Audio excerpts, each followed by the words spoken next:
This story is titled, Kicked Out from My Golden Sister's Dream Wedding Ceremony Because My Scars Didn't Match the Aesthetic After I Risked My Life to Save Hers. Has anyone else been betrayed by someone you sacrificed everything for?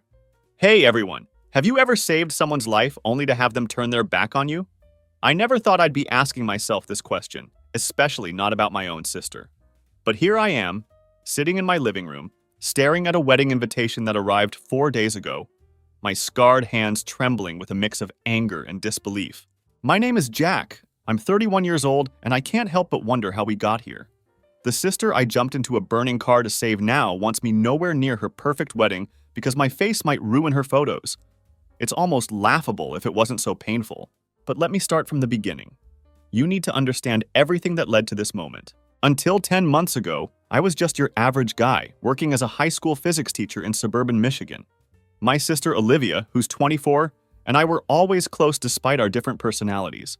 She was the social butterfly working as an event planner, dating Brandon, a 32-year-old successful architect. Our parents Gregory, 58, and Diane, 52, always said we complemented each other perfectly. I was the sensible one who talked her out of her wilder ideas, while she was the one who dragged me out of my comfort zone. Life was good. Simple even. I had my own apartment and a job I loved. I was casually dating someone named Lily, a 28-year-old I met at a local bookstore. Every Saturday, we'd all gather at our parents' house for dinner.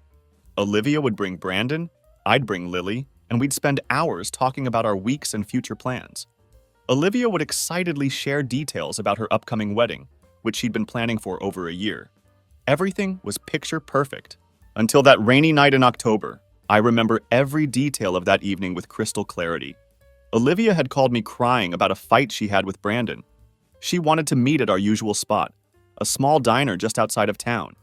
It was pouring rain, the kind of heavy downpour that makes it almost impossible to see more than a few feet ahead. I was about 10 minutes away when I saw her car swerving on the wet road ahead of me. What happened next still haunts my dreams. Her car hydroplaned, spinning out of control before crashing into a guardrail. The impact wasn't what scared me. It was what I saw next. Smoke started billowing from under her hood, and then I saw the first flicker of flames. You know those stories you hear about people doing incredible things in moments of crisis? How mothers lift cars to save their children? I never understood that kind of instinctive reaction until that moment. I didn't think about the rain, the fire, or the danger. All I could think was, that's my baby sister in there. But here's the thing about being a hero. Nobody tells you about the aftermath. Nobody mentions the months of skin grafts, the excruciating physical therapy, or how your students try not to stare at your scarred face when you finally return to work. And they certainly don't tell you that the person you saved might one day look at those same scars and see them as an inconvenience rather than a testament to your love for them. How quickly we forget the sacrifices others make for us, right? I thought the worst was behind us. Olivia recovered completely, not a single scar on her. Meanwhile, I learned to live with my new reflection. I even started to see my scars as badges of honor. Lily stood by me through it all, saying the scars made me look distinguished. But as Olivia's wedding day drew closer, something began to change. The Saturday dinners became less frequent. Olivia's calls grew shorter. Then came the invitation. But before I tell you about the gut punch of a conversation with my sister, you need to understand just how much everything changed in those 10 months. Because what happened next made me question everything I thought I knew about family loyalty and what we owe to the people we love. The invitation sat on my coffee table for 4 days before Olivia finally called. I still remember checking my phone that morning, seeing her name pop up and thinking maybe, just maybe, there had been some kind of mistake. God, I was so naive. "We need to talk about the wedding," she said. Her voice had that fake, sweet tone she usually reserved for clients she didn't like. I should have known right then what was coming. What followed was possibly the most surreal conversation of my life. My sister, the same person I'd pulled from a burning car 10 months ago, proceeded to explain how she'd been thinking about the aesthetic of her wedding. Apparently, her photographer had concerns about how my scars would translate in photos. Can you believe this? The sister I'd grown up with, shared secrets with, and literally scarred myself for life to save was telling me that my face didn't fit her wedding's vision. But it got worse. Olivia suggested that I could still attend, just not be in any of the official photos. "Maybe you could sit in the back during the ceremony," she said, "where the lighting wasn't as good. So my scars wouldn't be as noticeable, like I was some kind of embarrassing family secret to be hidden away. I sat there in stunned silence as she rambled on about her perfect day and how she'd already had to make so many compromises. The worst part? She actually thought she was being generous. "You understand, right?" she kept saying, like she was asking me to swap shifts at work or something equally mundane. When I finally found my voice, I asked her if she remembered that night. The rain, the flames, the smoke. I asked if she remembered who pulled her out while her precious Brandon was nowhere to be found. Did she remember screaming my name in terror as the flames got closer? Her response: "Of course I remember, Jack, and I'm grateful, really I am. But this is my wedding day we're talking about. These photos will be forever." Forever? Just like my scars. The kicker came when she mentioned she'd already discussed it with our parents. Apparently, Mom and Dad thought I should be understanding about the whole thing. After all, Olivia had been through such a traumatic experience. And this was her special day, right? Because nearly burning to death clearly wasn't traumatic enough for me. Lily was with me when I got off the phone. She watched as I sat there, hands shaking, trying to process what had just happened. My girlfriend, who'd helped change my bandages and never once flinched at my scars, was absolutely livid. She wanted to call Olivia back immediately and give her a piece of her mind, but I stopped her. Because in that moment, something inside me changed. The hurt and shock were still there, but underneath, something else was brewing. Something darker. Something that made me realize that maybe, just maybe, it was time for Olivia to understand what it really means to lose something precious. You see, being a physics teacher has its advantages. I know things, interesting things about how different substances react, and I know exactly how to make something look like an accident. No, I'm not talking about hurting anyone. But Olivia's precious, perfect wedding? Well, let's just say I started forming a plan. You want to talk about aesthetics, dear sister? Just wait until you see what I have in mind for your special day. The irony isn't lost on me. 10 months ago, I risked everything to save her. Now I'm planning to ruin the one thing she cares about most. But you know what? Sometimes the best revenge isn't served cold. Sometimes it needs to be served in front of 200 guests and a professional photographer. Lily thinks I should just cut Olivia out of my life and move on. Maybe she's right. But when I look in the mirror every morning, when I see the twisted flesh that used to be my face, when I remember how I didn't hesitate for a second to save her, I know I can't just walk away. Not this time. Besides, isn't it funny how life works? Olivia is so worried about her wedding photos being perfect. Maybe she should be more worried about whether there will be a wedding at all. 2 days after Olivia's phone call, my parents showed up unannounced at my apartment. The moment I opened the door and saw their faces, I knew exactly why they were there. Mom was clutching her purse like she always does when she's nervous, and Dad had that stern look he used to give me when I was a teenager and had done something wrong. Funny how they still thought they could treat me like a child who needed to be corrected. The conversation started sly enough. Mom made small talk about the weather while Dad paced around my living room, examining my photos on the wall like he'd never seen them before. But we all knew this wasn't a casual visit. Finally, Dad cleared his throat and got to the point. Apparently, Olivia had been crying for days. She was stressed about the wedding, they said. The venue was giving her problems. The caterer had raised their prices, and now her own brother was being difficult about the photography situation. Difficult? That's what they were calling my reaction to being treated like some kind of monster who needed to be hidden away? Mom tried to play mediator, suggesting compromises that were almost as insulting as Olivia's original request. Maybe I could wear special makeup. Or perhaps the photographer could do some touch-ups in post-production. Each suggestion felt like another knife in my back. These were my parents.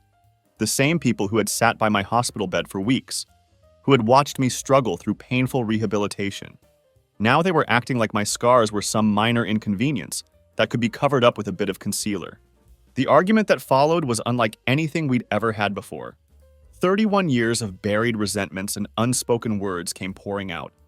I reminded them of the nights I spent in excruciating pain while Olivia was out partying, the way they'd always made excuses for her behavior, how she'd never once visited me during my skin graft procedures.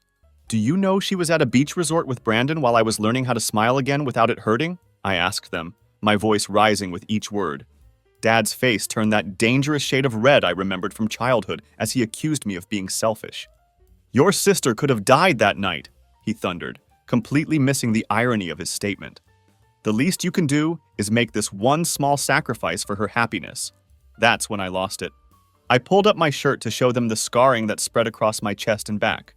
Small sacrifice? Like this one? Or this? I pointed to my face. Tell me, Dad, where was Brandon that night? Where were any of you when I was pulling her out of that car? Mom started crying, of course. She always cried when confronted with uncomfortable truths. But this time, her tears didn't move me. I was done being the understanding one, the one who had to compromise, the one who had to bear all the scars, both physical and emotional, while everyone else got to move on with their perfect lives. The final straw came when Dad suggested that maybe I was jealous. Jealous of Olivia's happiness, of her perfect life with Brandon, of her unmarred face. He actually had the audacity to suggest that my refusal to accommodate her wedding photo requests stemmed from some deep-seated envy rather than justified anger at being treated like a family embarrassment. I told them to leave. But before they did, I said something I never thought I'd say to my parents. The next time Olivia's life is in danger, don't expect me to burn myself saving her. Clearly, the family would prefer a beautiful corpse to a scarred hero. Mom gasped. Dad called me disgusting. But as they walked out of my apartment, I felt strangely calm. Something had broken in me that afternoon. Or maybe something had finally clicked into place. The parents who had raised me to believe in family above all else had just shown me their true colors. Just like Olivia had. Lily found me hours later, sitting in the dark, staring at old family photos. She didn't say anything, just sat beside me and held my hand.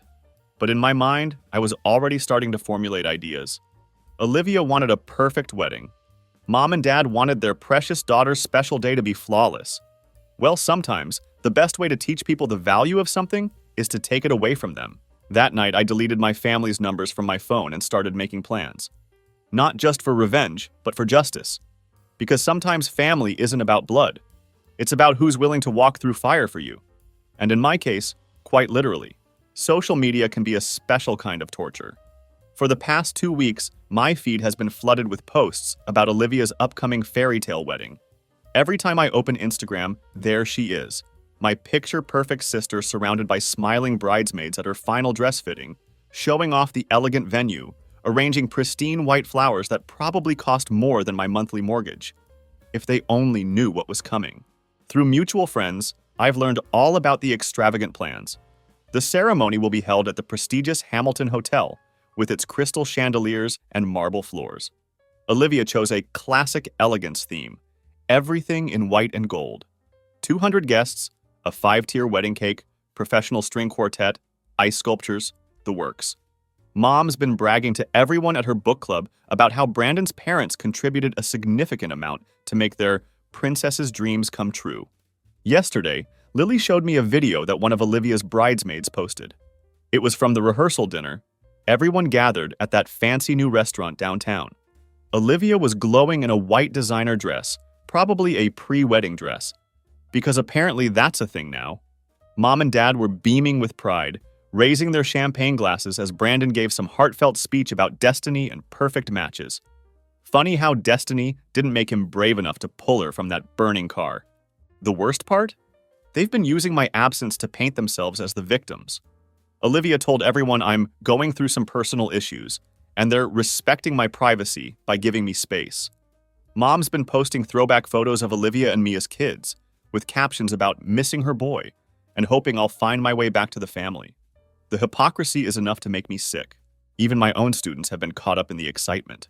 One of them came to class wearing a Team Bride t-shirt. Apparently, Olivia hired her as a part-time assistant for the wedding planning. She spent 10 minutes gushing about how amazing my sister is, how perfectly organized everything is, how it's going to be the wedding of the year. I just smiled and nodded, the scars on my face pulling tight. If she only knew what her amazing event planner said about her own brother's disfigurement. Last night I drove past my parents' house. Force of habit more than anything else. The driveway was full of cars, and I could see them all through the big bay window, gathered around the dining room table. Olivia was standing, probably practicing her wedding speech, while everyone watched adoringly. Brandon had his arm around her waist. Mom was wiping away tears. Dad was recording everything on his phone. It was like a scene from a Hallmark movie. The perfect family preparing for the perfect wedding. Lily caught me watching and suggested we leave before someone saw us. She's right, of course. She's always right. but I couldn't help but linger for a moment, remembering all the Saturday dinners we used to have around that table. All the celebrations, the laughter, the love I thought was unconditional. How quickly it all burns away when you're no longer aesthetically pleasing enough to be included in the family photos. The wedding is in 3 days.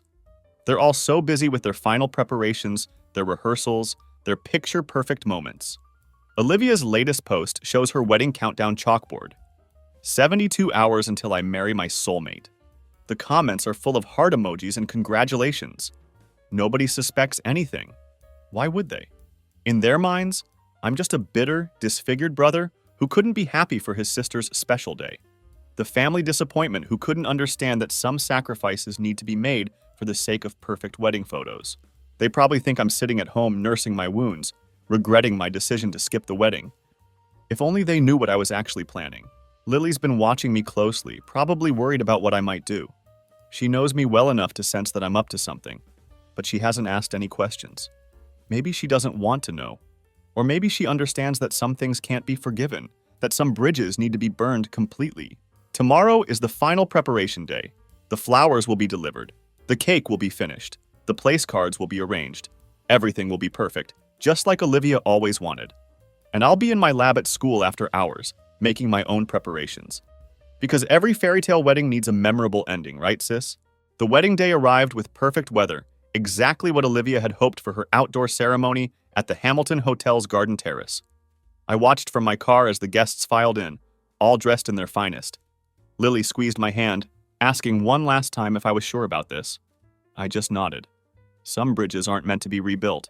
Being a physics teacher has its perks, like knowing exactly what combination of harmless ingredients can create the most memorable reactions.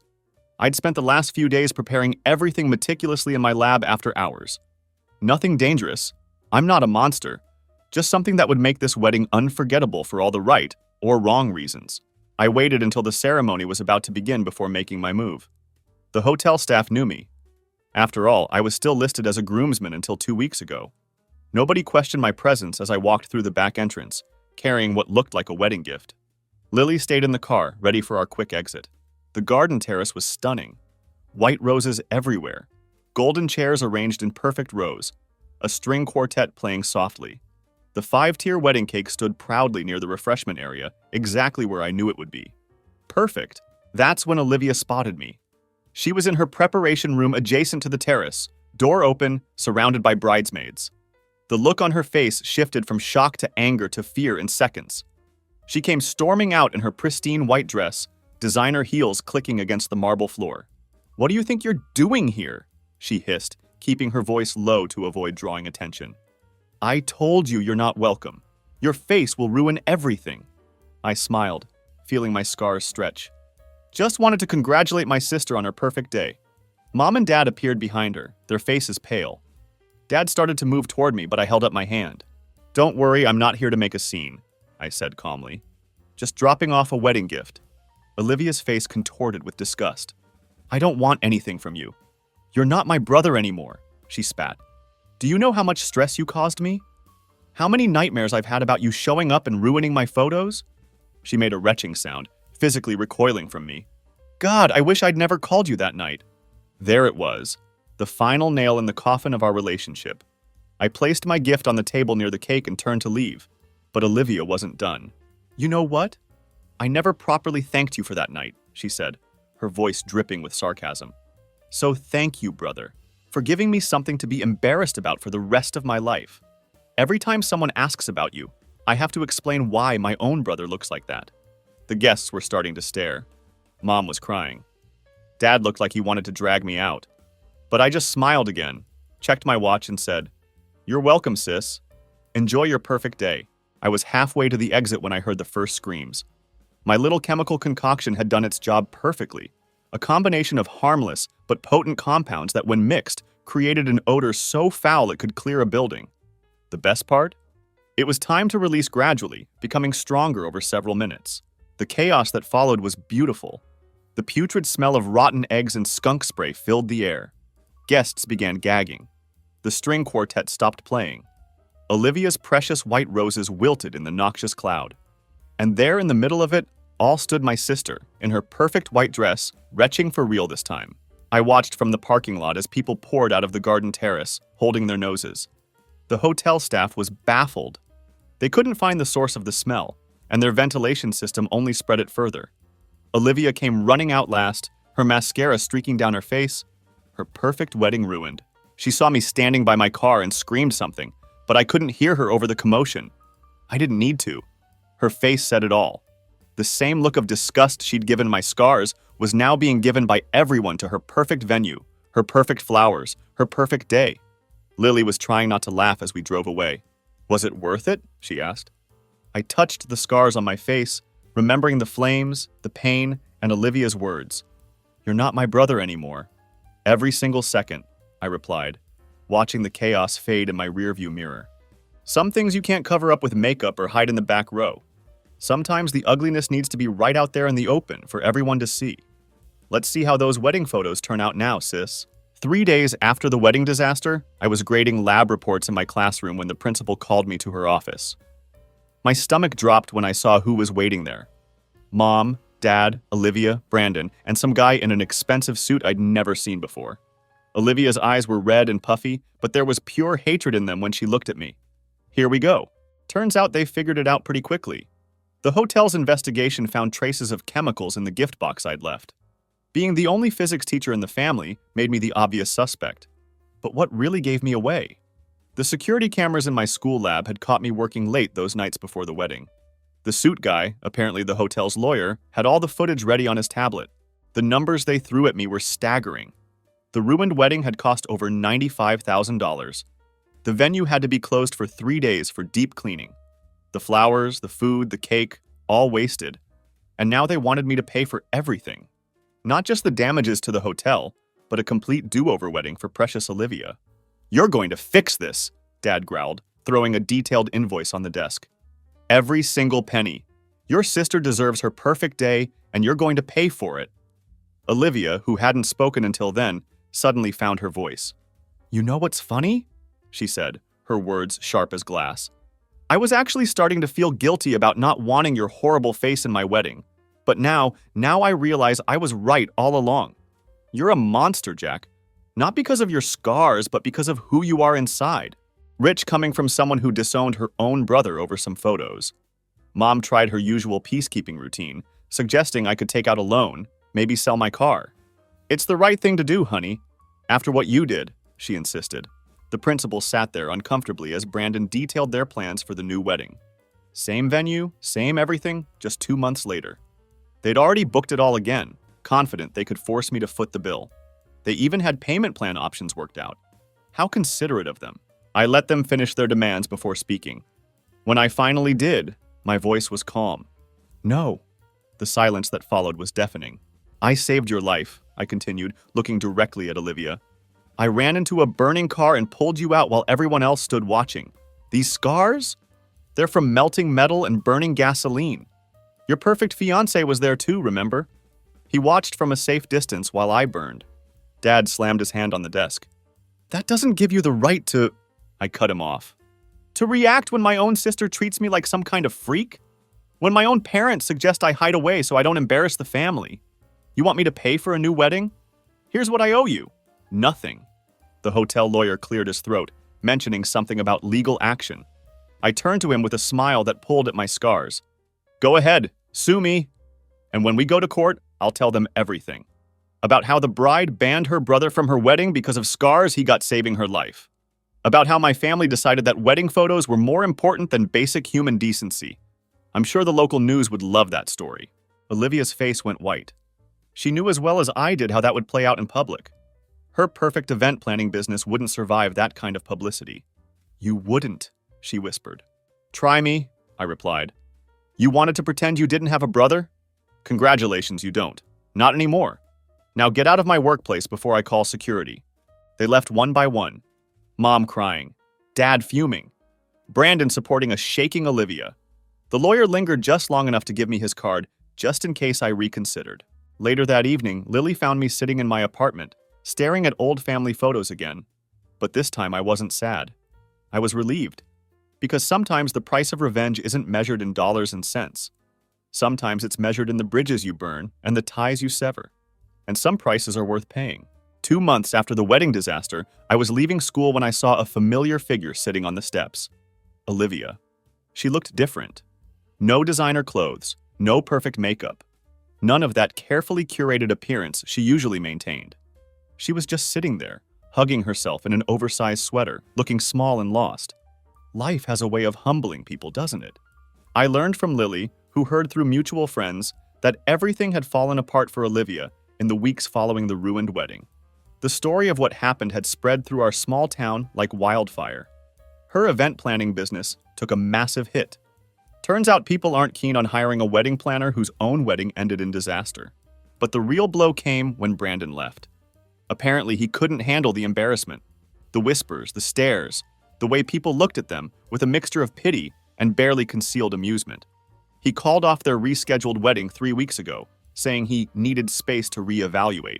Last I heard, he'd started dating one of his real estate clients. I considered walking past her to my car. After everything that happened, I had every right to ignore her. But something made me stop. Maybe it was the way she was sitting there, looking so much like the little sister I used to know. The one who would climb into my bed during thunderstorms. The one I didn't hesitate to save from a burning car. "What are you doing here, Olivia?" I asked. She looked up, and I saw tears in her eyes. Real ones this time, not the manipulative kind she usually used to get her way. "I've been trying to work up the courage to come see you for days," she said softly. "I didn't know if you'd even talk to me." I didn't sit down, but I didn't leave either. Just stood there waiting. "Brandon left me," she continued, her voice cracking. "But that's not why I'm here. I mean, it is. But not because I need something from you. It's because when he left, do you know what he said? He said he couldn't be with someone who would treat their own brother, someone who literally walked through fire for them, like garbage over some wedding photos." She wiped her eyes with her sleeve. "And the worst part is, he was right. I've been horrible. Worse than horrible. I've been a monster. And not the kind you see in movies. The real kind. The kind that looks their savior in the face and calls them ugly." Was I actually hearing this? "You know what I remember most about that night?" she continued. "Not the crash, not the flames. I remember your voice. You kept talking to me, telling me it would be okay. Even as I watched your skin burning, you never screamed, not once. You just kept making sure I was okay." She stood up but kept her distance, like she wasn't sure she had the right to come closer. "I'm not here to ask for forgiveness. I don't deserve it. I'm not here to fix things either. Some things can't be fixed. I needed you to know that I understand now. About the scars. About sacrifice. About what real ugliness looks like." I felt something shift inside me. Not forgiveness exactly, but maybe understanding. "It took losing everything for you to see it," I said. She nodded, fresh tears falling. "I lost my fiancé. My business is failing. Most of my friends won't talk to me anymore. But you know what hurts the most? Knowing that I lost my brother long before any of that. Not because of what you did to my wedding, but because of what I did to you." Lily was waiting in my car, watching us carefully through the windshield. I could see the question in her eyes. "What are you going to do?" "I can't go back to being your brother," I said finally. Olivia nodded, already turning to leave. But I wasn't finished. "But maybe we can start over as different people. Because the sister I had, she died in that car crash. And the brother you had, he burned away pulling her out. We're different people now." She looked at me. Really looked at me. Maybe for the first time since the accident. Not at the scars, but at me. "I'd like that," she whispered. "Even if I don't deserve it." "You're right, you don't," I said honestly. "But sometimes life gives us second chances. Not because we deserve them, but because we need them." As I walked to my car, I heard her call out one last time. "Jack, thank you. Not for today, for that night, for everything." I didn't turn around, but I nodded. Because sometimes that's enough. Sometimes the deepest scars aren't the ones you can see. And sometimes healing doesn't mean going back to the way things were. It means finding a new way forward, even if the path is as twisted and marked as the scars on my face. After all, some bridges don't need to be rebuilt. Sometimes you just need to build a different bridge entirely.